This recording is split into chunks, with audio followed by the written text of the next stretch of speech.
Hello, bonjour. I'm pleased to take part in this year's Victims and Survivors of Crime Week. Send greetings from my office in Ottawa on the traditional territory of the Algonquin people. As this is a virtual event, I encourage you all to take a moment to reflect on the traditional Indigenous territories where you are currently located. This week comes at a unique and difficult moment for many Canadians. We know that the pandemic lockdowns, isolation, and economic hardships have made life difficult for so many. We know that new stresses and challenges are weighing on our most vulnerable citizens. Sadly, it has also led to more frequent and more severe physical and mental abuse.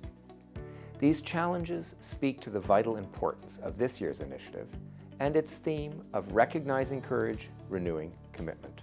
We recognize the courage of victims, survivors, and their families who share their stories in the aftermath of a crime. That courage helps others living through similar experiences choose their path forward. I want to also acknowledge the advocates, dedicated professionals, and volunteers who contribute so much to empowering and supporting victims and survivors of crime.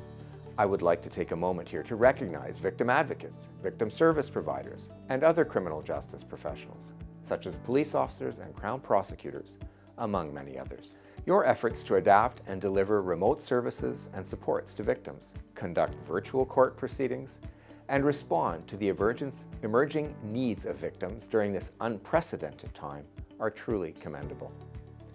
This year marks several important milestones, including the 20th anniversary of the Federal Victim Strategy, the 15th anniversary of the Victims and Survivors of Crime Week initiative, and 5 years since the Canadian Victims' Bill of Rights came into force.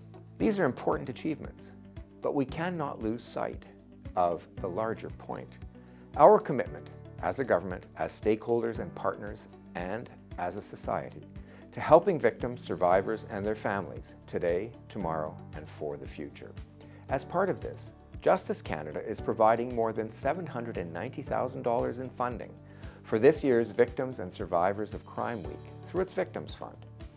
These funds will go towards 90 projects that support the goals of this initiative. Since the beginning of the pandemic, we have taken important steps to address social inequalities and support our most vulnerable citizens. That work will not stop when the pandemic ends. We will continue to put the right measures in place to create the strong foundations for a better and more inclusive Canada for everyone. In closing, I would like to thank the Policy Centre for Victim Issues and the National Organizing Committee for organizing this initiative each year. My thanks also to the Justice Canada officials who have helped secure funding for local organizations to host their own Victims Week events. And to the victims, family, and survivors, I want to acknowledge your courage and assure you that this dialogue doesn't end this week. We will continue on this road together to ensure you have the support and resources you need. Thank you again. Merci.